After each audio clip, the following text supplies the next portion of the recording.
박수종의 뉴스 정면승부. 안녕하십니까, 곽수정입니다. 8월 15일까지 상당히 더울 것 같죠. 미세먼지도 여전하고요. 어쩌면 이제 한반도가 찜통 가마솥으로 들어가는 것 같습니다.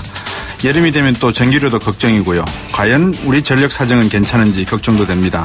아직 우리 정부는 완전히 구성되지 못한 것 같습니다. 3개월이 넘어가는데 이게 좀 걱정되지 않습니까? 안팎으로 나라가 힘든 시기가 다가오는 것 같습니다. 좀 더 우리가 한국 경제에 대해서 고민도 하고 우리의 삶에 대해서 고민도 해야 될 그런 시기인데 날씨는 덥습니다. 7월 19일 수요일 뉴스 정면 승부 시작하겠습니다.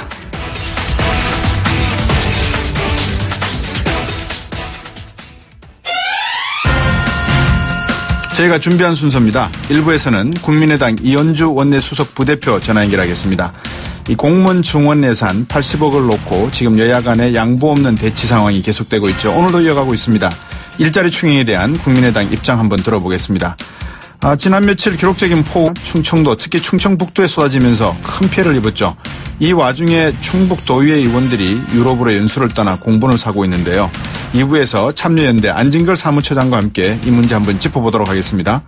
3부와 4부에는 팩트 정면 승부 추르면 시간이죠. 최저임금 인상 문제 팩트 체크해보겠습니다. 요즘 말들이 많습니다. 영세 자영업자들이 줄도산할 것이다. 물가 상승으로 소비자 부담만 늘어날 것이다. 걱정이 나오고 있는데요.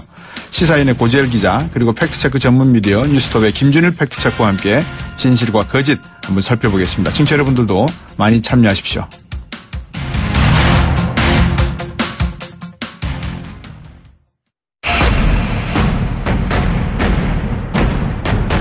곽수종의 뉴스 정면 승부. 네, 국민의당 이현주 원내 수석 부대표 전화 연결했습니다. 안녕하십니까? 네, 안녕하세요. 예, 오늘 뉴스를 보니까 국민의당 나갈 길 참석을 하신 것 같은데 나갈 길 찾으셨습니까? 네, 좀 고민도 많이 해야 되고 또 실천도 많이 해야 될 것 같습니다. 예, 어떤 고민과 어떤 실천이 필요하실 것 같습니까? 추경 물어보신다고 그러셨는데. 예. 이게 우리 당이 가장 큰 문제가 정체성을 어떻게 확립하느냐. 네. 또 그것에 따라서 강력한 어떤 노선을 가지고, 좀 논쟁들이 좀 필요할 것 같습니다. 네네. 방금 말씀하신 대로 이제 국민의당도 자리를 잡아야 되는데 지금 국회 본회의에서는 당장 지금 추경 말씀하셨습니다만 추경 문제 가지고 지금 여야 간에 조금 이견이 있는 것 같습니다. 어떻습니까? 네. 지금 민주당은 추경 예산 80억 빼는 대신에 예비비로 같은 곳에서 지출한다. 이런 내용인 것 같은데 국민의당은 못 받아들인다 이런 내용입니까? 저희가 목적 예비비 일단 총론적으로 보면 80억은 예비비가 있기 때문에 아예 애초에 얘기가 안 되는 거고요. 네. 그래서 이제 500억을 가지고 이제 할 때 이게 이제 논란이 이미 됐기 때문에 네. 이거 공무원 증원용으로 이렇게 다 쓸 수 있을 것이냐 하는 이제 강론에 대한 또 다툼이 있습니다. 네네.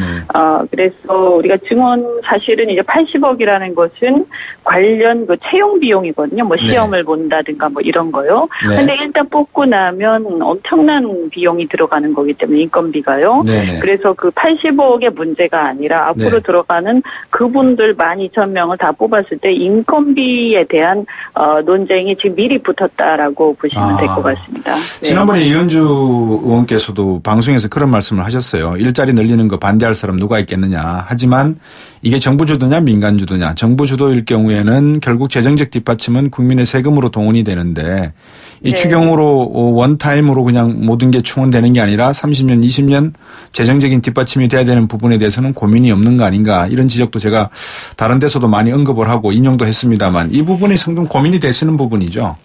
네, 이게 워낙 많이 들어가서요. 예. 보통 이제 한 명 유지하는데 연간 1억 원 정도 평균적으로 들어가고 매급 공무원, 일반적인 공무원 수준으로. 네, 이제 평균적으로 이렇게 봤을 때요. 예. 그리고 이제 계속 올라가잖아요. 물론 예. 호봉이야 얼마 안 되겠지만 네. 계속 호봉이 올라가는 거고 그래서 이 연금까지 또 포함하면 30년간으로 쳤을 때 연금까지 포함해서 예. 세금이 이제 30년간 한 350조 정도 혈세가 들어간다. 이렇게 국회 예산정책처에서 추산을 한 자료가 있습니다. 예. 저희도 그래서 최근에 이제 추산이 다 끝났는데요. 예.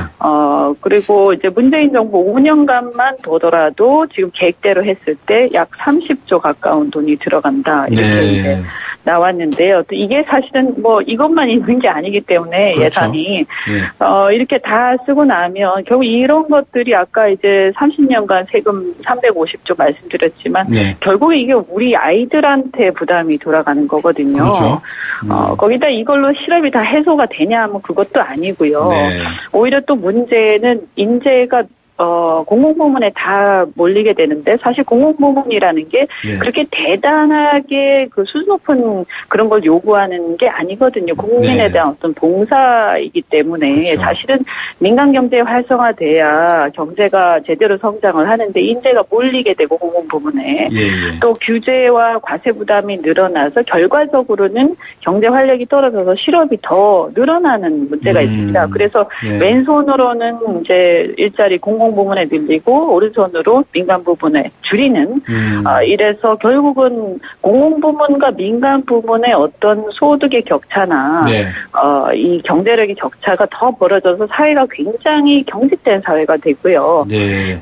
그래서 제가 볼 때 세금 내는 사람이 많은 사회가 돼야지 네. 세금 먹는 사람이 많은 사회가 돼서는 안 될 말이다. 그렇죠. 예, 그렇게 상당히 중요한 말씀이죠. 세금 먹는 사람이 이제 고령화 사회로 2018년부터 들어가면서 베이비부모 1세대들이 결국은 세금을 먹는 세대로 갈 수도 있다. 이런 우려가 없지 않아 있지 않습니까? 방금 말씀하셨는데 문재인 정부에서는 방금 그 국회 예산처에서 추산한 5년간 약 30조 그리고 30년간 350조 규모보다 한 반 정도 되는 규모를 추정을 했네요. 보니까 17만 4천 명 5년간 나눠 뽑으면 한 16조 7천억 원 정도 인건비 소요된다 밝혔는데 이게 7급 7호번 기준이라고 이야기하거든요. 어떻게 보십니까? 이 추산에 대해서는? 글쎄요. 이거는 뭐 가정을 어떻게 했는가를 또 자세히 봐야 되겠습니다만 네. 제가 말씀드린 추정치가 네. 국회 예산정책처에서 정식으로 추계한 자료거든요. 네. 그리고 또 아까 제가 납세자연맹에서 나온 자료까지도 말씀을 드렸고요. 네. 그래서 이게 뭐 그냥 캠프에서 한 거에 비하면 훨씬 더 신뢰성이 높지 않을까라고 생각을 합니다. 그렇군요.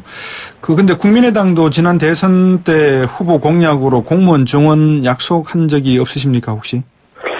제가 알기로도 좀 한 걸로 알고 있고요. 예. 그래서 저희가 이제 일선 소방관하고 네. 뭐 치안 이런 거, 사회복지 이런 건 말씀을 드린 것 같아요. 네네. 그래서 뭐 저희도 다 증원 자체를 원천 반대한다 이건 아니고요. 네. 예를 들어서 이제 봐야 되겠죠. 어디 얼만큼 필요한 건지. 그래서 이제 강론으로 들어가면 조금 달라질 수 있는데요. 네. 소방관이라든가 뭐 일선에 이제 치안 역량 강화가 필요하다든가 사회복지 공무원이 좀 아주 좀 부족한 지역이나 이런 게 있으면 네. 그거는 또 필요한 부분은 다소 인정할 수 있다. 다만 뭐냐면 지금 보면 많은 국민들이 공감을 하시겠지만 실질적으로 굉장히 필요 없는 그 인력들이 또 굉장히 많습니다. 네. 뭐 이거 왜 이렇게 놀고 있냐 이렇게 생각을 하실 정도로요. 네. 그래서 이제 열심히 하신 분들이 많으시지만 결국은 저희가 그래서 요구하는 게 좋다 그러면 증원할 때 증원하더라도 총 정원은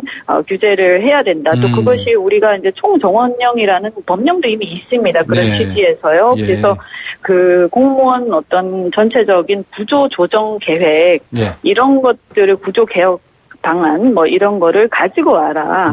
그러면 그것을 보고 또 증원이 필요한 부분에는 중장기 인력 계획이라든지 이런 것들을 갖고 와서 네. 필요한 부분에 최소한 늘려주고 또 필요 없는 부분을 전환 배치한다든가 이렇게 해야지. 네. 이것을 이제 어차피 세금 가지고 하는 건데 네. 결국 그게 그거잖아요. 오히려 더 나쁜 결과가 올 수도 있고요. 네. 근데 아이들한테 부담을 이렇게 우리 미래 세대한테 부담을 주게끔 이렇게 그냥 무작정 이걸 뭐 일자리가 필요하니까 네. 이걸 가지고 그냥 일자리로 생색을 낸다. 네. 세금 가지고 예. 그것은 안 될 말이다. 그리고 정부가 고용주라고 얘기를 하시지만 실질적으로 국민이 고용주인 셈인데요. 그렇죠. 예. 그럼 우리 국민들이 과연 이 많은 사람들이 불필요한 부분들을 그대로 남겨놓고 그것을 동의를 하시겠는가 이렇게 큰 돈이 들어가는데 이건 추경으로 할 일도 아니고 굳이 필요하다면 본 예산 때 제대로 검토를 하자라고 얘기하고 있는 거죠. 예, 미국 같은 경우에는 방금 말씀하셨습니다만 먼저 어디에다가 돈을 쓸 것인지 정확하게 뭐 레이저건으로 뭐 쏘듯이 정확하게 그렇게는 하지 않지만 어느 분야에 어느 일자리를 어느 정도 창출하고 어떤 용역을 만들어낼 것이고 하는 것을 구체화시킨 다음에 거기다가 돈을 쓰겠다라는 예산안을 내거든요. 네. 그러면 방금 말씀하신 내용을 감안한다면 저도 구청이나 이런 곳에 전화를 하는 게 아니라 해본 적이 있습니다. 과연 우리 구청이나 이런 데서 일자리 관련 예산이 내려오면은 지금 다 어디다가 예산을 쓸 것인지 어떻게 일자리 창출할 것인지 예산 편성에 대한 부분을 가지고 있을까요? 로드맵을? 그런 것도 제대로 안 돼 있는 걸로 알고 있고요. 예. 또 일부 이제 보면 증원을 요구하는 일자리 중에서 지방직이 있는데요. 사실 소방직도 마찬가지고 그렇죠. 이런 경우에는 매칭이기 때문에 예. 지방자치단체에서 그 매칭 비용을 내야 됩니다. 그렇죠. 그런데 그런 협의가 전혀 안 돼 있는 걸로 알고 있고요. 네. 그러면 지난번에 그 누리과정과 같은 그런 사태가 또 일어나게 됩니다. 예, 최저임금 7,530원으로 올렸지 않습니까? 네. 이 인상 문제는 어떻게 보십니까? 왜냐하면 자영업자분이나 많은 소상공인들이 지금 걱정하는 부분이 없지 않아 있거든요. 어떻게 보십니까? 지금 좀 무리를 했다 이렇게 생각을 하고요. 예. 이제 경제라는 게 전체 파이가 커지지 않는 상태에서 네. 아무리 이래저래 돌려봤자 결국 아랫돌 빼서 윗돌 개기 수준을 벗어날 거죠. 수가 없는데요. 예. 그러면 이 최저임금 인상이 이제 실제 소득의 증대로 이어지려면 네. 이 어떤 매출하고 노동 비용 그러니까 원가 사이에 여유가 좀 있어야 되는 거죠. 그렇죠. 근데 여유가 없는데도 무리해서 하게 되면 고용을 결국 줄여서 노동 비용을 줄이든가 아니면 뭐 재화나 서비스의 질을 줄이든가 네. 아니면 가격을 인상해서 물가 인상으로 연계될 수밖에 없거든요. 네네. 그런데 이제 제가 볼 때는 우리나라 같은 경우에는 대기업이라든가 좀 여유가 있는 세금으로 운영되는 공공부문 같은 경우에는 네. 이게 뭐 가능할지 모르겠는데 예. 이 중소기업과 이제 민간 서민경제 분야에서는 불가능하단 말입니다. 예. 그렇게 되면 실질적으로는 이 역효과만 발생할 수 있다.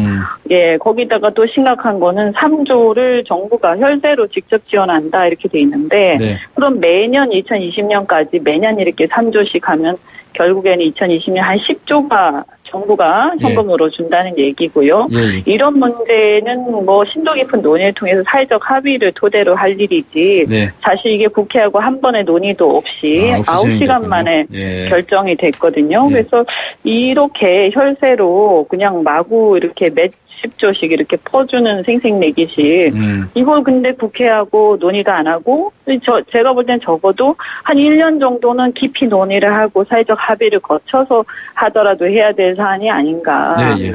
간단하게 하나 여쭤볼게요. 네. 오늘 공공주택 특별법 통과됐잖아요. 이거 발의하셨죠? 네네. 예, 간단하게 어떤 건지 한번 20초 내로 한번 설명해 주십시오. 그거는 이제 저희 지역하고도 좀 관계가 있는데요. 예. 저희 지역에 이제 예전에 보금자리 특별법, 특별법에 따라서 보금자리 지정을 했다가 정부가 방치해 놓은 지역이 있습니다. 그 지역들을 해결을 해줘야 되기 때문에 그 풀기 위해서 이제 여러 가지 이제 규제를 좀 변화를 시킨 겁니다. 예, 이제 국민의당도 전당대회가 있을 거고 한데 우리 이현주 의원이 사실은 뭐 이 말씀을 안 여쭤볼 수 없잖아요. 왜냐하면 뭐 무슨 말씀을 드리는지 아시지 않겠습니까? 그죠? 방금 이렇게 지역 주민들을 위한 정책도 고민을 하고 계시고 또 나름대로 경제관이 있으셔서 개인적인 어떤 철학이 있으신 것 같이 인터뷰를 해 주셨는데 어떠십니까? 이번 뭐라 그럴까요? 청취자분들에게 한마디 뭐 말씀하실 수 있는 내용이 있을까요?